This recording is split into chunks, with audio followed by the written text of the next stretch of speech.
Hello, boils and ghouls. So, I wanted to split up some of these new release videos with an older film and a classic at that. One of my top 10 movies of all time. Now, I've done a video on Lucio Fulci's entire Gates of Hell trilogy, like early on in the channel. And I was rewatching The Psychic by Fulci the other night. And it made me look at those videos, and I felt like, ooh, we got thunder.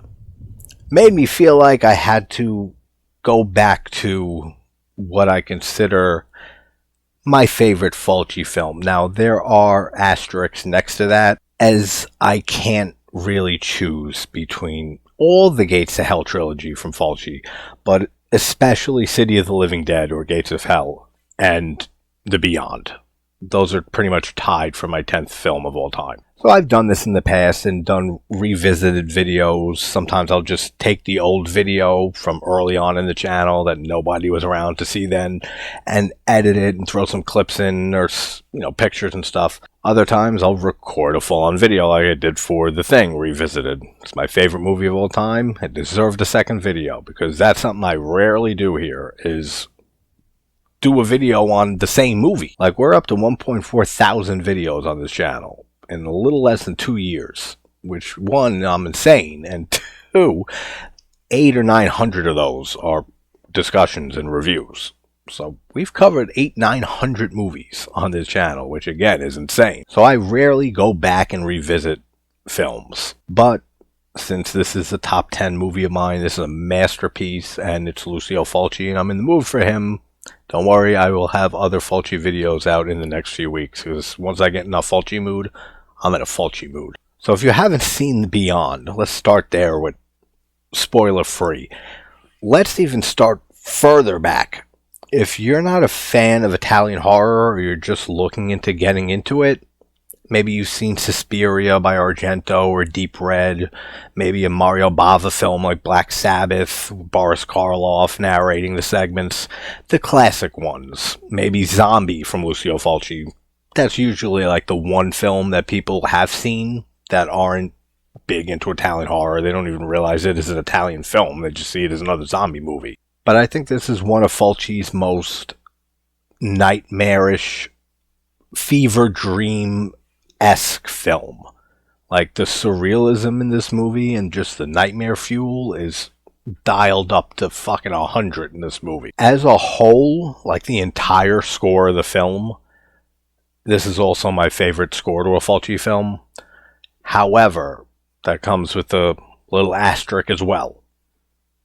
The ending of City of the Living Dead in the crypt with that main theme that kicks in at the end that sounds like the zombie theme, but in my opinion with a better melody, that's my favorite composition in a Fulci film. So the ending of City of the Living Dead score beats The Beyond for me, but as a whole, The Beyond is the best score. I mean, for a plot synopsis for this film, Catriona MacColl stars in this, who was previously in City of the Living Dead, and she's also in the next film from Fulci and the last in the Gates of Hell trilogy, House by the Cemetery. She plays Liza, and she ends up leaving New York and moving to Louisiana, where she inherited a rundown hotel that she's trying to have fixed up. And the hotel has a bit of a dark past. In the late 20s, there was a guy, Schwake, who was brutally killed there for, like, witchcraft and, devilish activities, communing with the dead. They thought this guy was bad news. They had to get rid of him. And little did they know that he was actually guarding one of the 7 gates of hell. The gore in this film is absolutely excellent. All the practical effects look phenomenal in this movie. A decent amount of the kills in this made my top horror kills of all time video. If you haven't seen that, check it out. There's a whole bunch of clips, or a million kills. Not that many, but there's a good 50, 70 kills in there. But you don't have to worry if you didn't see it and you don't want to. You'll probably see those clips here. So, I mean, if you haven't seen it, and it sounds like something you may be into, excellent effects, excellent kills, just surreal imagery, just some absolute nightmare fuel imagery. Just everything is perfect in this movie. So get out of here and watch it, or stick around because we're going to dive deep into The Beyond. Now, I think the interesting thing about occasionally going back like this and doing a revisited video on something I covered a long time ago, it's like a year and a half ago maybe, but I'm pretty positive that if you go back and watch that video after seeing this, pretty much the same exact thoughts and everything are coming out. Now, some things might have changed since then, because I watched this movie and a lot of Fulci's gothic horror films pretty often. And from doing watch parties of this movie once or twice since I started the channel. Same with City of the Living Dead. I think I did that twice also. So by seeing them a lot more than I usually would, and being able to discuss them with people in the community, things might have changed, but I highly doubt it. Alright, so we're going to talk spoilers now. So we open up, it's 1927, and I love the sepia filter that this whole intro is in. Great decision, and it adds a lot of eerie atmosphere, and it adds a lot to the gore scenes too. When we see Schweik, however you say his name, when he's getting the nails into his arms against the wall in the basement, like all the gore when they throw the acid on his face or whatever that is and starts melting his face away, it's enhanced by it being in this sepia filter for some reason. Now, when I just said a little bit ago that I think this is one of Fulci's most, surreal and nightmarish fever dream type movies, a lot of that, has to do with the plot. And a lot of criticism that Fulci and a lot of Italian horror gets from people who don't get into it or aren't pretty fond of it is that it's style over substance. And I can absolutely see that. And this is one of those examples. Like, this whole movie, yes, there is a plot. There's a vague, basic plot through this. Like I said, she inherits this hotel. It's on top of a gate to hell. And then zombies show up at the end. I guess they come from the gate from hell. It gets out there, and it feels more like a string of vignettes, of just little segments or non sequiturs that we see from scene to scene. And that really adds to the surrealism and how this feels like you're watching a nightmare unfold. So it's very effective. But you have to be in that mind state. Like, you have to accept all of Fulci's rules here. You have to accept that none of this really makes sense. Again, it does, and we have interpretations for the ending and everything. Speaking of the ending, we see the painting in the beginning here that Schweik, fuck you, has been working on. And it resembles heavily what we see at the end when they enter the beyond. But yeah, man, all the gore, every time I rewatch this film, I'm still blown away by the effects work. And it's because Italian names I'm not good with, even though I'm half Italian. And I should be. Giovanni, I always forget the effects artist who worked with Fulci a lot and did the effects in these movies. I think it's Giovanni, but I could be completely wrong. Let me know. But when he's getting whipped with the chains and the gashes on his skin. Then the nails, like I said, that looks great, how it lingers on it, and like Fulci lingers on everything. And then I never know what it is they throw on him that makes his face melt away. It looks like maybe bubbling wax, or maybe it is some type of acid they had back then. I don't know. But it looks maybe like boiling wax, and that melts this guy to shit. Then at the same time, while he's being killed for practicing this witchcraft, or they call him a warlock, we see the images of the blind woman reading from the book of Abon. Now, in City of the Living Dead, it's the book of Enoch that they're reading from. So I don't know if that was an error, or if it's just supposed to be two different books, like that each relate to the seven gates of hell.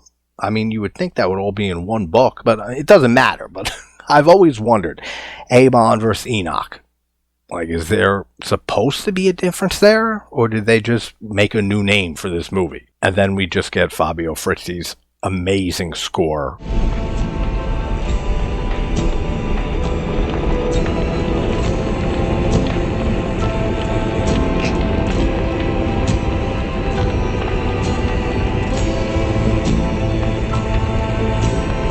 You better believe a Beyond cover is coming sometime soon. I can't believe I haven't done a cover of the Beyond score. Great opening, great credits. So we see Liza at the hotel, which I think is funny that it's called the Seven Gates Hotel. What a fucking coincidence. And it's right on top of one of the 7 gates to hell. But we see people working on this hotel trying to get it fixed up for Liza. And we get our first scare here, which is fucking creepy. The guy who's working on the hotel sees through the window, like looking out from the building to him, the eyes of a blind person, which we know in a little bit is Emily. And this guy falls off the scaffolding. It's not high up at all. So I don't know why he gets so fucked up, because his face is a mess after this tiny fall. So Liza meets John, who's a doctor. He's pretty much like the other main character in this movie. And something I forgot to mention in the beginning, we see the room number that the guy that they killed at the beginning, Schwake, for practicing black magic, he resided in room 36 in the hotel. And then after this guy John takes the guy who fell off the scaffolding to the hospital, Liza hears the bell ring for room 36. So room 36 has a significance through this movie, and we see it a few times, including when, I forget her name, the old bitch who works for them and comes with the hotel. That's the whole thing I remember from the video I did a long time ago on this. We'll retouch on it. So I just take that as that was the room that he lived in and was taken downstairs. Because there's a discrepancy in this movie where they say that he was killed in room 36 later on in the film. But he wasn't. He lived there. He resided there. They took his ass down to the basement and killed him. So he wasn't killed in room 36. So that was a complete oversight, I think, by them. So then we have Joe the plumber, who comes by to fix the pipes, look in the basement, and he ends up like breaking apart the wall there, I guess where they tombed up Schwake's body, because the maid, the old bitch, she finds the corpses of Schwake and the plumber in a little bit after he dies in the water there. So I'm guessing they like bricked off the wall, but by him opening it, that opens the gate to hell. And he gets a great kill with the hand on his face, and then it starts nudging the eye out of its socket. More eye stuff from Fulci, and it's fantastic. Martha, that's the old woman's name. And I said this before, and I'll say it again. Arthur, the other guy that comes with the hotel, he's so sweaty in this scene where he says he's looking for the key to get into a room, and he's looking through Liza's room. He was jerking off in there. That's my headcanon for this scene. These few shots here are some of my favorite successive shots in a Fulci film. Liza's driving her car, and you see her driving from down the road coming towards the camera. Then you get a close-up of her real quick, and then you get the shot from her perspective looking down the highway, and you see Emily, the blind woman, with her dog that are just standing in the road. I love all those successive shots, and I love that her dog's name is Dickie. Cute name for that dog, even though it rips her apart later. And then they end up going back to Emily's house, which later on we find out nobody lives there. And again, Fabio Frizzi's theme here with the piano motif as it keeps building as she's walking slowly behind Emily towards the front door of her place.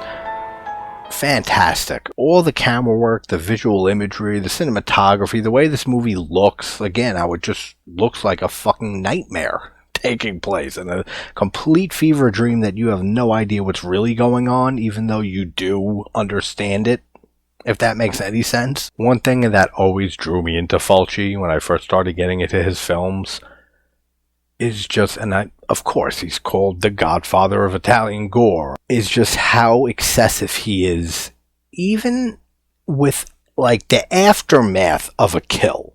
So when Martha goes down to the basement and she sees the brick wall that was uncovered by Joe the plumber, she sees his corpse, and after his face is mutilated, blood everywhere, his eye was gouged out, it still goes on for a while. Like, it's not just like your average like slasher movie, or like when somebody discovers a body and you just see the body fall over, or it's there and that's it. No, this guy Joe the plumber is falling backwards while dead, but regurgitating up blood and just disgustingness from his mouth oozing out for way too long. It's great. Like, just the excess that Fulci goes to with almost everything he does. I see this every time. I can't unsee this when I rewatch this. When Joe gets taken to the hospital, the plumber. So after they found his body, took him to the morgue, and he starts showing on the little heart monitor that he's not quite dead. And Jill, his daughter, I think she is, and the mother end up coming to check the body. And when she's walking into the room in the morgue, there's a sign that says, "Do not entry." I mean, this is Louisiana in 81. So I don't know what explains that. They just had a cheap sign and they threw it up like above the door, or it was just a language barrier thing because Fulci didn't speak any English, and who knows if the set dressers and stuff spoke English, so they probably just grabbed a sign, "Do not entry, close enough, says enter," and they threw it up there, but I always notice it. The guy with the loudest stretcher ever, the tires squeaking so piercingly, it's very annoying.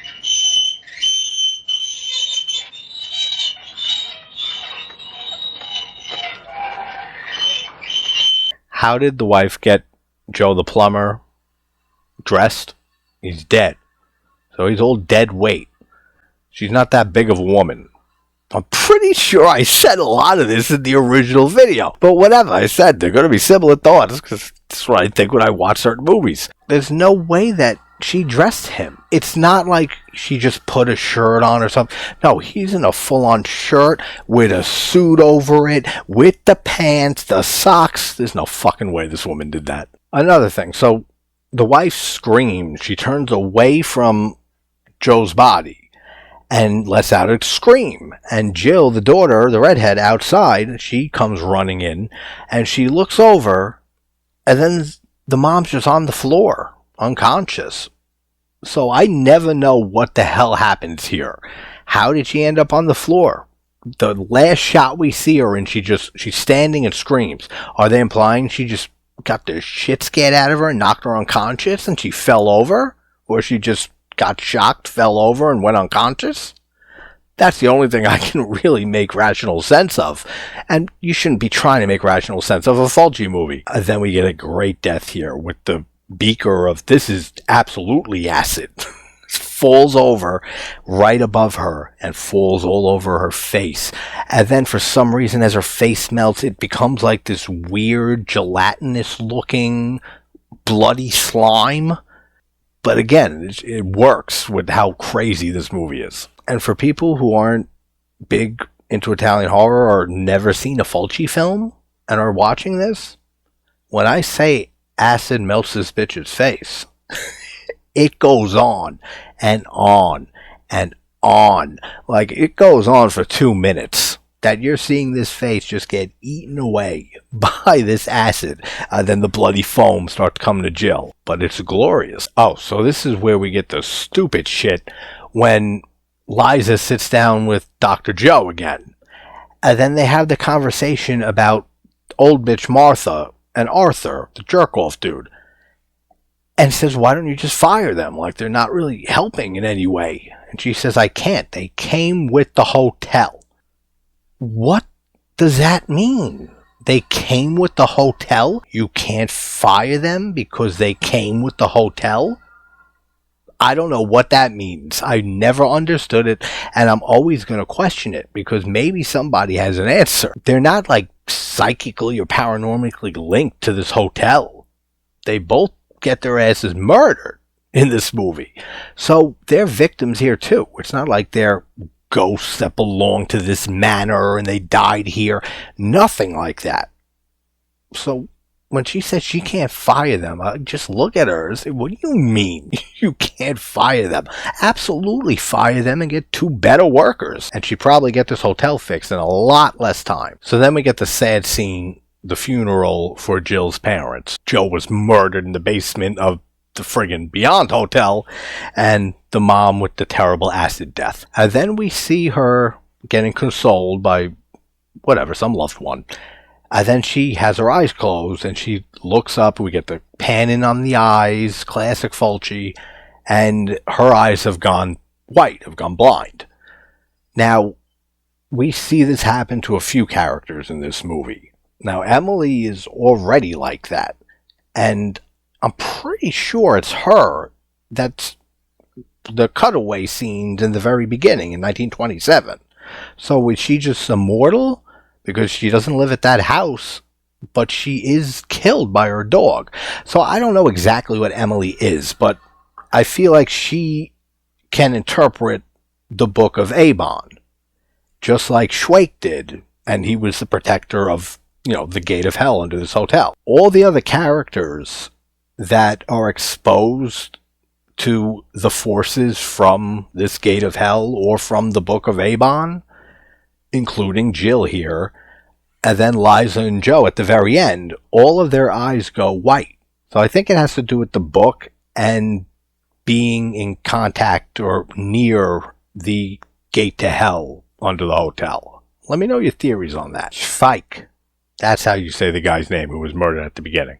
I never remember how to say his name, so thank you, Blind Emily, for teaching me again. And this is when Liza and Emily go back to the hotel, and we see the painting that Schweik, I don't even remember already if that's how you pronounce it. We'll go with it. Painted before he was killed.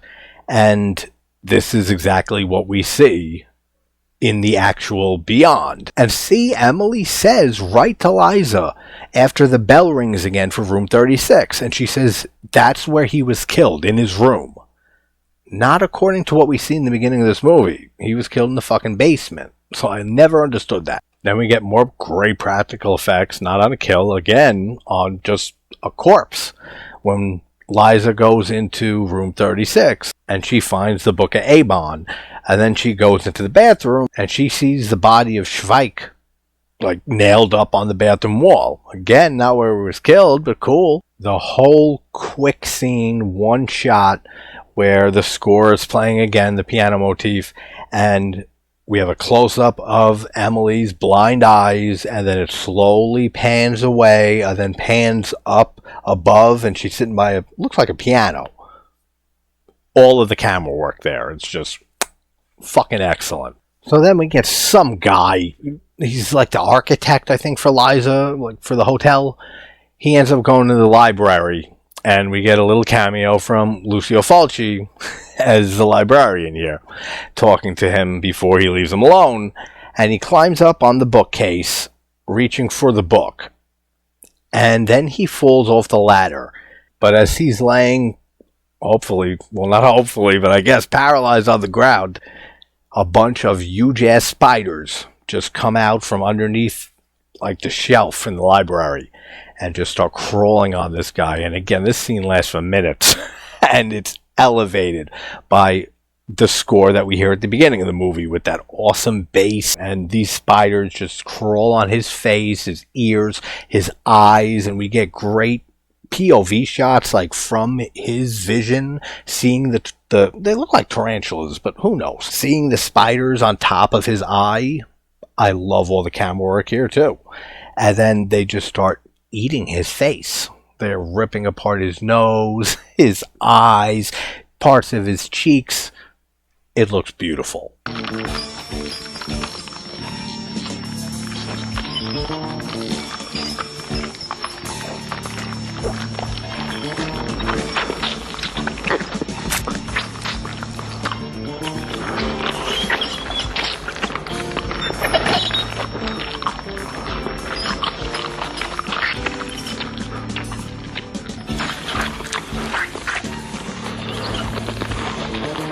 Something I think is a cool little detail that I'm not sure is intended. I've always wondered this. I've never been able to find a source saying that it is.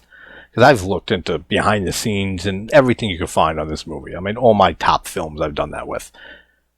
But when he's reaching for the book before he falls off the ladder, the book number is 13012. And when you add the digits up, it's 7. Like the 7 gateways to hell. So I always wondered if that was intended or if it was just a happy accident. Another amazing kill. This was also in my top kills video, when Martha goes into room 36 and finds Joe the plumber's just disgusting rotted corpse in the bathtub, which it's black as shit. Why is she reaching into that water in the first place? I would never. And he ends up taking her and just shoving her backwards onto a hook on the wall, goes through her back and just comes and pops her eye out of its socket and comes out. Absolutely fantastic effects here. Which, I mean, yeah, Fulci is famous for his eye trauma and close-ups on eyes and just eyes in general. But this movie, I think, is his movie that really focuses on eyes as a symbolic image, as well as just his, whatever the hell his fascination is with eyes. Because those two kills, we get 2 eye trauma kills in this movie. Plus all the characters who go blind due to the influence of the book and the gateway to hell being open. So vision and eyes in general is just a running theme throughout this whole movie. Then we have the amazing scene with Emily in her house, but Schweik pays her a visit, as well as some other zombies. Then we get my favorite dog killing its owner scene, where she gets her throat ripped the fuck out by this vicious dog. He seemed nice, good old Dickie earlier. This dog's vicious. And of course this is, I'm guessing, also being influenced by the gateway to hell in the book. Is influencing the dog and making him turn on Stoner. Rips her throat out, then rips her ear off, the blood coming out. The gore is just, I can't praise it enough in this film. So John, the doctor, meets back up with Liza and says that he checked out the house by the crossroads that she told him Emily lived. And the house has been abandoned for 50 years, but he found the book Avon in there. And he started reading it. So this is when he's exposed to the book and why he goes blind at the end, just like Liza does. Then there's a thunderstorm, which looks cool with the lighting.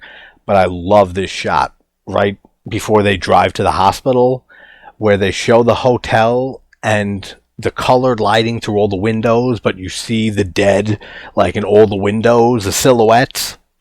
That's such a great shot too. We hate on jump scares all the time in modern movies. This is a great fucking jump scare. When they're in one of the rooms in the hospital and she's backing up towards the pane of glass, then all the undead just break through the glass and grab the back of her hair, and he's able to get 2 shots off and free her. That's a great scare. So apparently all the patients are also zombies or undead. They never explain what these things are, so whatever. They're undead. And they're taking over the hospital, and John and Liza are trying to shoot their way out of here. This leads up to one of my favorite kills ever. When Jill, blind Jill with the crazy eyes, attacks Liza in the room, and John's busy dealing with the reanimated corpse of Shrike.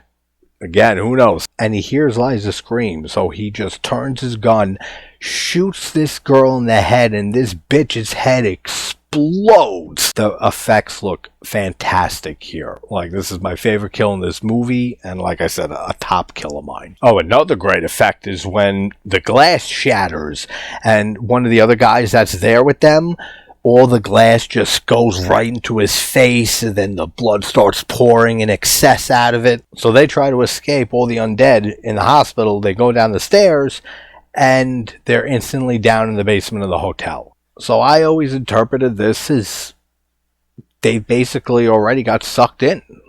Like, this was the hotel and the gateway calling to them, and then they enter the beyond. And like I said, it looks just like the painting that Schweik did back in 1927, or maybe painted it mad earlier than that, but that's where we start in this story. And I love all the ending shots here with them in the beyond, then how they run towards the camera and we see that they're both wide of the eyes, they're blinded also, and the movie ends.